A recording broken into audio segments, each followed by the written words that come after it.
नमस्कार विद्यार्थी मित्रांनो, मी प्राध्यापक सुदर्शन पवार. आज आपण या व्हिडिओमध्ये एक नवीन पॉईंट इव्हेंट मॅनेजमेंटचा अभ्यासणार आहोत. यामध्ये कोअर स्ट्रक्चर क्लायंट्स हा पॉईंट आपण अभ्यासणार आहोत. यामध्ये आपल्याला सगळ्यांना वेगवेगळे पॉईंट्स यामध्ये कवर होतील. यामध्ये तुम्हाला ऑब्जेक्टिव्स कसे सेट करायचे, negotiating contracts with event organisers हे कसं कंप्लीट करायचं हे आपल्याला पाहायचं आहे. आपण फर्स्ट पॉईंट पाहत आहोत ते म्हणजे set objectives for the clients. यामध्ये आपण असं म्हणू शकतो, having a very clear set of aims and objectives for your event in terms of what it is to achieve is critical for a host of reasons, and it is essential that aims and objectives of your event are defined and agreed at the outset. So aims relates to the overall intent, strategic direction and purpose of your event. Then events can deliver beneficial impact and outcome both the organizers and the host community. So आपण असं म्हणू शकतो की एखाद्या इव्हेंटच्या माध्यमातून कोणकोणत्या प्रकारची objectives complete केली जाऊ शकतात आणि ही क्लायंटसाठी कोणती ऑब्जेक्टिव्ज असतात. म्हणजे एखादा इव्हेंट असेल तर त्या इव्हेंटमध्ये कोणकोणती ऑब्जेक्टिव्ज ही क्लायंटसाठी आपण तयार करत असतो. आपण असं म्हणू शकतो की हे ऑब्जेक्टिव्ह जे आहेत ते वेगवेगळ्या प्रकारचे असू शकतात. मग त्यामध्ये तुम्हाला एखादा प्रोजेक्ट कशा पद्धतीनं डेव्हलप करायचा, त्याच्यामध्ये असणारी प्रोग्रेस याचा देखील विचार करता येऊ शकेल. त्यानंतर ऑब्जेक्टिव्स हे इसेन्शियल असू शकतात. त्यामध्ये तुम्हाला स्पेसिफिक टार्गेट दिलेलं असू शकतं किंवा to facilitate the event delivery and evaluation असंही सांगितलेलं असू शकतं. त्यानंतर आपल्याला सगळ्यांना माहीत आहे की एखादा इव्हेंट असेल त्या इव्हेंटमध्ये तुम्हाला मॅक्झिमम पॉझिटिव्ह बेनिफिट्स त्याच्यातून निघाले पाहिजेत असा देखील आपल्याला विचार करणं गरजेचं आहे. हा एक आपल्याला काय आहे, एक बेनिफिट असणार आहे किंवा ते एक ऑब्जेक्टिव्ह आपल्याला ठेवता येऊ शकतं. आपल्याला असाही अप्रोच ठेवता येऊ शकतो की याच्यामधून आपल्याला पुढच्या कालावधीमध्ये नवीन क्लायंट्ससुद्धा मिळू शकतात, याचा आपण विचार करू शकतो. यानुसार आपण एन्व्हायरमेंटल एम्स काही ठेवू शकतो. त्यानंतर regeneration, urban and rural development करू शकतो. त्यानंतर new infrastructure and community facilities आपण प्रोव्हाइड करू शकतो. त्यानंतर आपल्याला सगळ्यांना माहिती आहे की focus on good environmental practice आपण करू शकतो या इव्हेंट्समध्ये. त्यानंतर new planting and development of green spaces आपण तयार करू शकतो. Creates awareness of environmental issues. Social and cultural AIIMS could encompass then increase awareness of venue, occasion, tradition, cultural and arts forms, history, area, special interest groups, etc. We can create this type of events also. Then building community pride and social cohesion. Then validation of community groups and issues. Then increased community participation. Then introducing new and challenging ideas in your event. Then expanding cultural perspectives in your event. Then education, training and volunteering programs you can organize. Then tourism and economic aims could encompass. Then destination promotion and improving Monmouthshire's brand image. Then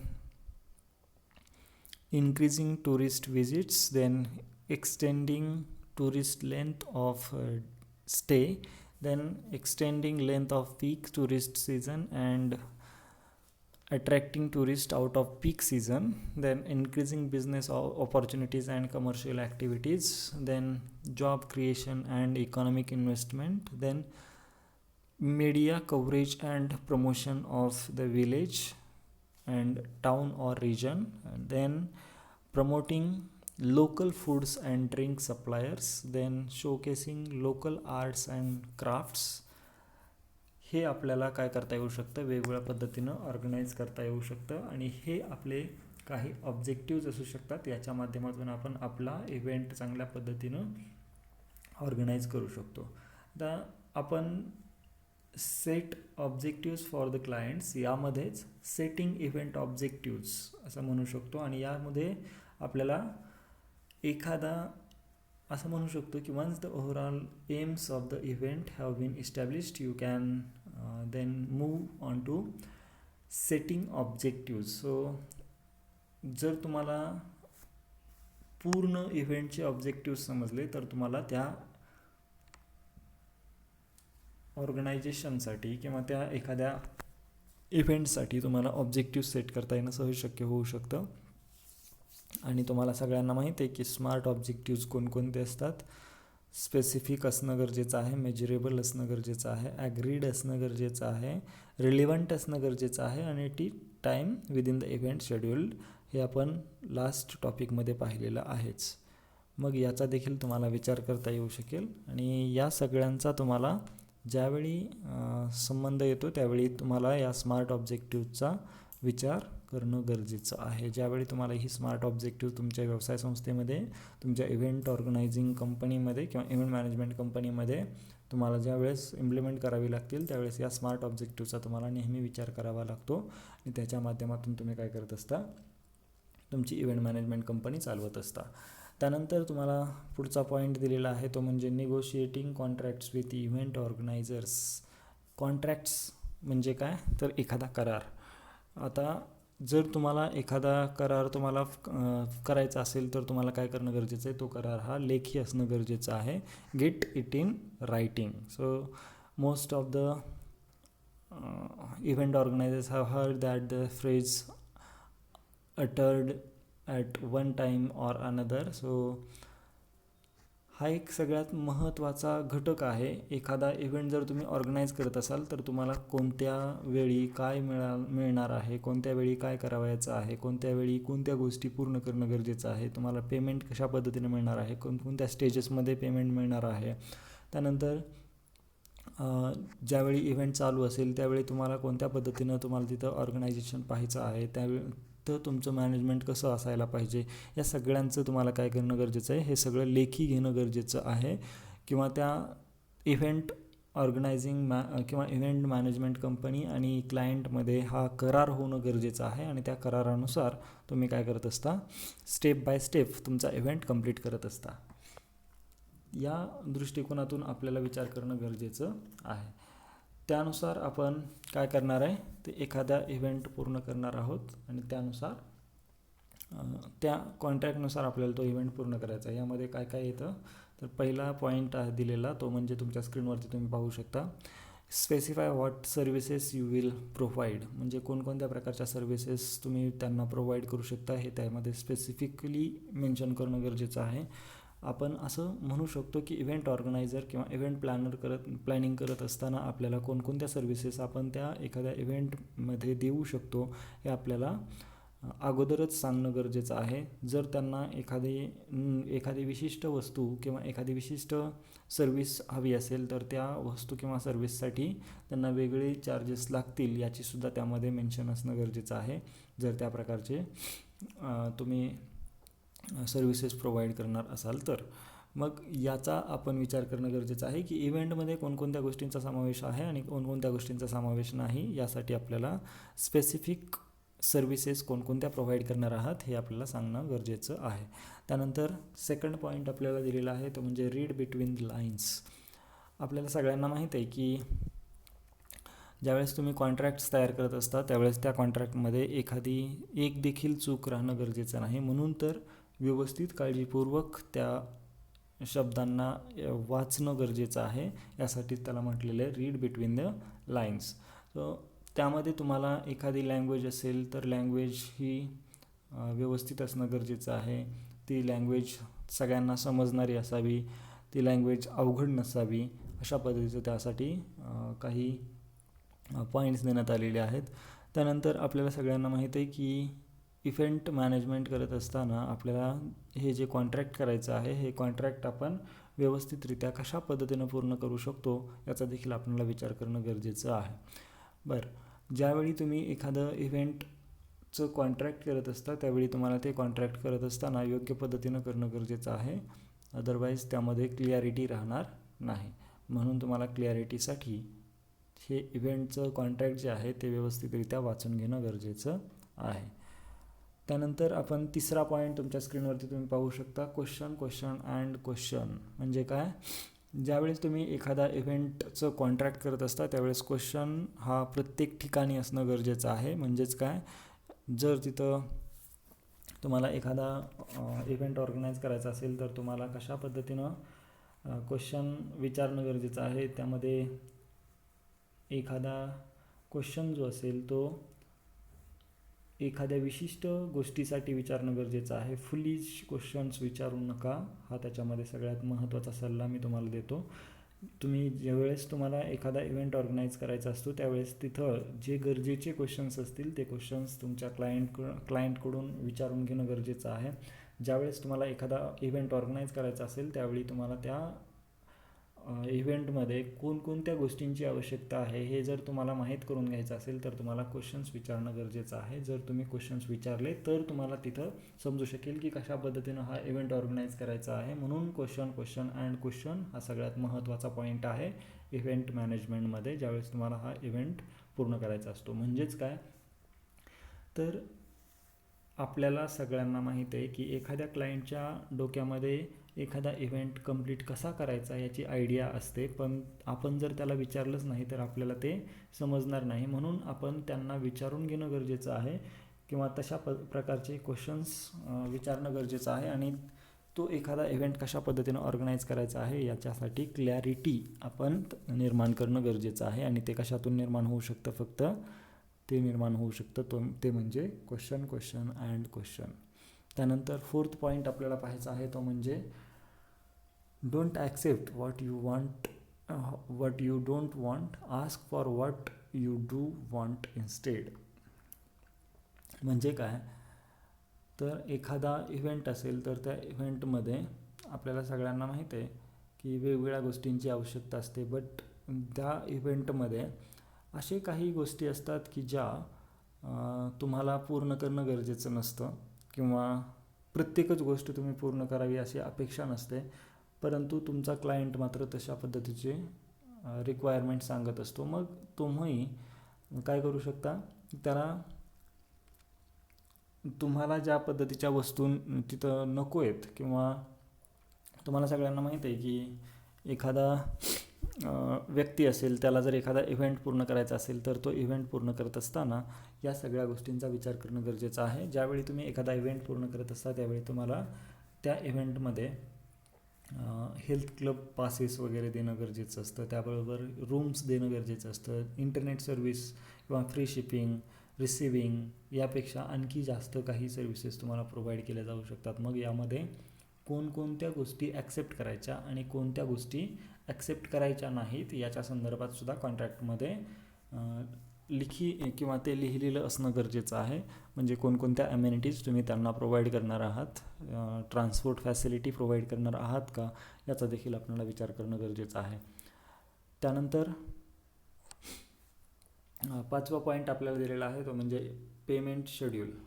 आता ज्यावेळी तुम्ही एखादा event organise करण्याचा विचार करता त्यावेळी तुम्हाला कशा पद्धतीनं तुमचे पैसे, म्हणजे इव्हेंट जेवढ्या रकमेचा ठरलेला असेल तेवढी रक्कम तुम्हाला मिळणं गरजेचं आहे. पण कॉन्ट्रॅक्टमध्ये तुम्ही ते लिहिलेलं असणं गरजेचं आहे की तुम्हाला सुरुवातीला किती पैसे मिळतील, त्यानंतर इव्हेंट चालू असताना किती पैसे मिळतील आणि at the end of the event तुम्हाला किती पैसे मिळतील किंवा आफ्टर इव्हेंट तुम्हाला किती पैसे मिळतील याचा देखील विचार करणं गरजेचं आहे. आणि त्याचं पेमेंट कसं पर्सेंटेजनुसार होणार आहे याचा देखील विचार करणं गरजेचं आहे.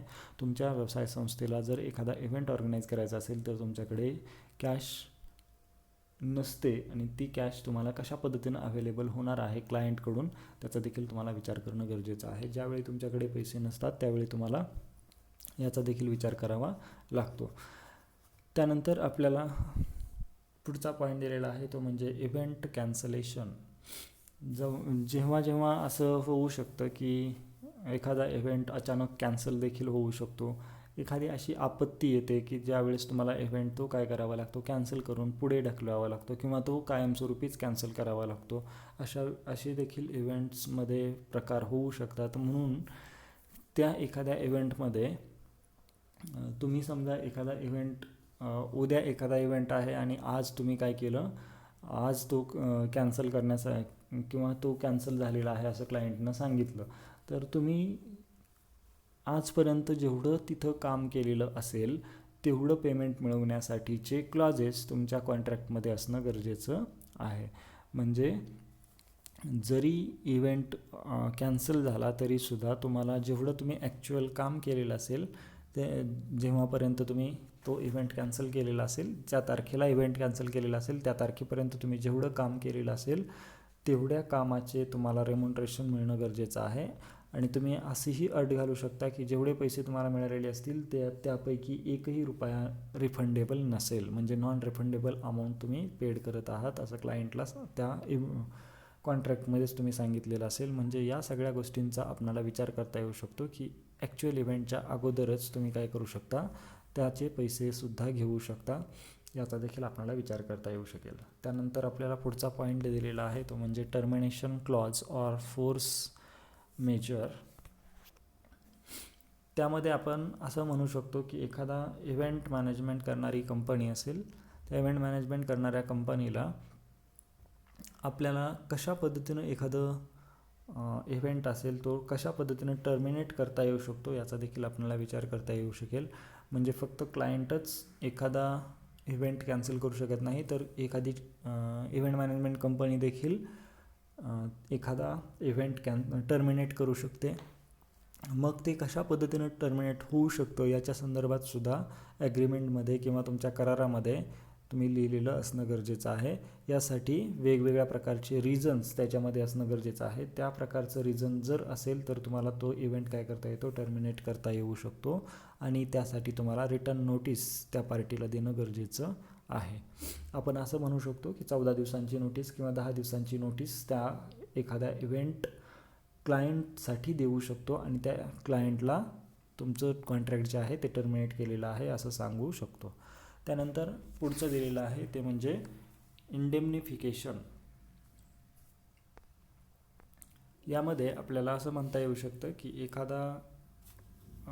एखादी गोष्ट तुमच्या इव्हेंटमध्ये जर घडलेली असेल तर आपल्यालाच ते काय करत असतात, दोषी पकडत असतात. म्हणजेच काय, हा फॉल्ट माझा नाही हे आपल्याला सांगता आलं पाहिजे. एखादा क्लेम असेल, लॉसेस असतील, डॅमेजेस असतील, लायबिलिटीज असेल किंवा एक्सपेन्सेस असतील, हे कशामुळं, तर क्लायंटच्या निग्लिजन्समुळं घडलेलं आहे, त्यांच्या फेल्युअरमुळं घडलेलं आहे, त्यांनी विलफुल मिसकंडक्ट केलं त्यामुळं ते घडलेलं आहे, हे तुम्हाला पटवून सांगता आलं पाहिजे. म्हणजेच काय, हा फॉल्ट माझ्यामुळं झालेला नाही तर क्लायंटमुळं झालेला आहे. याचा लॉस जो आहे तो क्लायंट बेअर करेल, आम्ही इव्हेंट मॅनेजमेंट कंपनी बेअर करणार नाही, हे देखील तुम्हाला त्यांना सांगता आलं पाहिजे. कारण अशा पद्धतीचे काही घटना घडतात की ज्यावेळी तुम्हाला अशा प्रकारचे डॅमेजेस होऊ शकतात किंवा असे थर्ड पार्टीला डॅमेजेस होऊ शकतात जे आपल्या दोन्ही पार्टींशी रिलेटेड नाही, म्हणजे क्लायंटशी सुद्धा रिलेट नाही आणि तुमच्या इव्हेंट मॅनेजमेंट कंपनीशी देखील रिलेट नाही. अशा व्यक्तीचा देखील काही तिथं डॅमेजेस होऊ शकतात, त्याला काही तोटा होऊ शकतो, त्याला काही होऊ शकतं आणि त्यावेळी तुम्हाला मग त्या व्यक्तीला तुम्हाला सांगता आलं पाहिजे की हा फॉल्ट मात्र माझा नाही, त्यांचंच नेग्लिजन्स वगैरे असेल त्यामुळे त्यांना अशा पद्धतीचा किंवा अशा पद्धतीचे डॅमेजेस झालेले आहेत, हे तुम्हाला सांगता येणं गरजेचं आहे. कारण एक मॅनेजर म्हणून तुमच्याकडे हे देखील क्वालिटी असणं गरजेचं आहे. त्यानंतर एक शेवटचा पॉईंट आपल्याला पाहायचा आहे तो म्हणजे व्हेन निगोशिएटिंग बी प्रिपेअर्ड. म्हणजे ज्यावेळेस तुम्हाला करार करायचा असेल त्यावेळेस तुम्ही त्यासाठी होमवर्क करून जाणं गरजेचं आहे. होमवर्क म्हणजे फक्त नोट्स काढणं नाही, तर होमवर्क म्हणजे त्यामध्ये तुम्हाला वेगवेगळ्या अँगलनं त्या एखाद्या इव्हेंटचा विचार करणं होय. आणि ज्यावेळी तुम्ही एखाद्या इव्हेंटचा वेगवेगळ्या अँगलनं विचार करत असता त्यावेळी तुम्हाला त्यामध्ये असणाऱ्या वेगवेगळ्या घटकांचा सहजरित्या प्रिडिक्शन करता येऊ शकतं आणि स्वतःचं त्या इव्हेंटमध्ये जर काही अशा अनावश्यक गोष्टी घडल्या तर त्यामध्ये तुमचं स्वतःचं संरक्षण देखील करता येऊ शकतं. याचा देखील आपल्याला विचार करणं गरजेचं आहे. कारण इव्हेंट मॅनेजमेंट करताना आपल्याला फक्त इव्हेंट ऑर्गनाईज नसतो करायचा, तर त्यामध्ये असणाऱ्या वेगवेगळ्या घटकांचा विचार करायचा असतो.